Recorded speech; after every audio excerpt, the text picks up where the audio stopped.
তো চাষী ভাই মানে আজ আলোচনা করমা যে ডালুয়া ধান গন্ধি পোক বা ছগুড়িয়া পোক যদি ডালুয়া ধান করছন তো গন্ধি পোক লাগবার সম্ভাবনা আছে। তো গন্ধি পোক বা ছগুড়িয়া পোক বিষয়ে আলোচনা করমা। দেখুন এই ছগুড়িয়া পোকটা সাধারণত দেখুন ধানর ক্ষীর খেলা সময়ের এটা লাগি দিছন এই পোকটা। ধান যেতেবেলে ক্ষীর কৌদিছে যে ক্ষীরকে মানে শুষি দিছন যেটা মিল্কিং স্টেট এটা লাগি দিছি। তো সেতেবেলে সেই সময় সে কঁলো ধান দিছে সে দানার সব রস শুষি নিয়ন এবং যার দ্বারা কি ধান পুল বা অগাড়ি হয়ে যেতে এবং দানা উপরে কলা দাগ দিছি দিছি দেখবে যার দ্বারা কি ধান ফসল চাষী ভাই মানে 100% অমল করে নি পারন। তো চাষী ভাই মানে এই বিষয়টি আলোচনা করমা। তো চালুন দেখুন ফার্স্ট পয়েন্ট হলা কেবে লাগিথান্তি, তারপরে কেউ সময় লাগিথান্তি, তারপরে কেউ কীটনাশক ব্যবহার করমা এবং কেবে ব্যবহার করমা, তারপরে কিছু দেশি জুগাড় বিষয়ে বি কহমা। যদি আমার চ্যানেলকে নয় আসবে নিশ্চয় সাবস্ক্রাইব করবে এবং বেল আইকন দবাই দেবে যার থ্রু চাষী ইনফরমেশন ভিডিও হলা কিংবা চাষবাস বাবদ ভিডিও আপনার মানে পাই পারবে। তো দেখুন ফার্স্ট আমি আলোচনা করমা যে কেবে লাগিথান্তি। তো দেখুন চাষী ভাই মানে ডালুয়া ধানরে যেতেবেলে গন্ধি পোক লাগি দিছন সেটা ধান যেতেবেলে আমার গরভଣା এগুলি ধান যেতেবেলে বাহারি সারলা পরে যেন ক্ষীর যেন খাউদুসি ধান সে টাইমরে এটা লাগি দিছন যেটাকে মিল্কিং স্টেজরে কুହାଯାଏସି। ଯେଉଁ କଅଁଳ ଧାନ ବାହାରୁଥିବା ସେଥିରୁ ଯେଉଁ ରସ ଖଉଥିବା ଧାନ ସେ ରସକେ ସେମାନେ ଶୁଷି ଯାଏସନ୍ ଯାର ଫଳରେ କି ଧାନ ପୋଲ ହେଇଯାଏସି, ଧାନ ଅଗାଡ଼ି ହେଇଯାଏସି ଏବଂ ଧାନର ଯେଉଁ କ୍ଷୀରଟା ସେମାନେ ସବୁ ଖାଇ ଦେସନ୍ ଯାର ଦ୍ୱାରା କି ଧାନରେ ପୋଲ ହେଇଥିସି ଏବଂ ଧାନ ଅଗାଡ଼ି ହେଇଯାଇଥିସି ଚାଷୀ ଭାଇମାନେ। ତ ସେଥିର୍ଲାଗି ସେଇ ଷ୍ଟେଜ୍ରେ ଏକା ସେ ଛଗୁଡ଼ିଆ ପୋକ ଲାଗିଥିସନ୍। ତାପରେ କେଉଁ ସମୟରେ ଲାଗିଥାନ୍ତି ଦେଖୁନ୍ ଏଇଟା ପ୍ରାୟ 3 ରୁ 4 ବଜେ ପରେ ସକାଳୁ କିମ୍ବା 3 ରୁ 4 ବଜେ ପରେ ଏଇ ପୋକମାନେ ଲାଗିଥିସନ୍। ଯଦି ଚାରିପାଖରେ ଯଦି ଘାସ ଅଛେ ଚାଷୀ ଭାଇମାନେ ତାହେଲେ ଆପଣମାନେ ସଫା କରିଦେବେ, କାହିଁକି ନା ସେ ଘାସରେ ଏକା ଫାର୍ଷ୍ଟ ଏଇ ପୋକଟା ଗନ୍ଧି ପୋକଟା ରହେସନ୍ ଚାରିଆଡ଼େ। ତ ଦେଖିବେ ସେ ପୋକ ଥିଲେ ଆପଣମାନେ ଆପଣଙ୍କର ଧାନ ଡୁଲିରେ ଗନ୍ଧ ଗାସି ସେଟା ହେଉଛି ସେଥିଲାଗି ଗନ୍ଧି ପୋକ ନାଁ ଦିଆହେଇଛି। ଦେଖୁନ୍ କିଛି ଦେଶୀ ଯୁଗାଡ଼ କର୍ମା ଏଇ ଗନ୍ଧି ପୋକର ଲାଗି ଚାଷୀ ଭାଇମାନେ।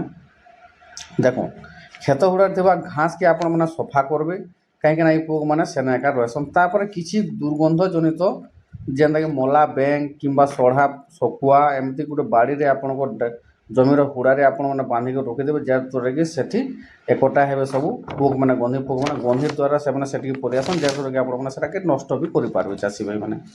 ତାପରେ ଦେଖୁନ୍ ଆମେ କେବେ ବ୍ୟବହାର କର୍ମା ଏବଂ କେଉଁ କୀଟନାଶକ ବ୍ୟବହାର କର୍ମା। ଦେଖୁନ୍ ଯେତେବେଲେ ଦେଖୁନ୍ ଆମର ଗର୍ଭଣା ସମୟରେ ଦେଲେ ଏଇଟା ବଣିଆ ହେବା, ଧାନ ବାହାରବାର ଆଗରୁ ଦେଲେ କେତେନି କେତେ ବଣିଆ ହେବା କିମ୍ବା ଯଦି ଦେବେ ଆଗରୁ ଦେବେ, ନାହେଲେ ଯେତେବେଳେ ଧାନ କ୍ଷୀର ଖାଇ ସାରବା ତାପରେ ଯେ ଆପଣମାନେ କୀଟନାଶକ ବ୍ୟବହାର କରିବେ, ନାହେଲେ ପରାଗ ସଂଗମରେ ପ୍ରଭାବ ପଡ଼ିପାରେ ଚାଷୀ ଭାଇମାନେ।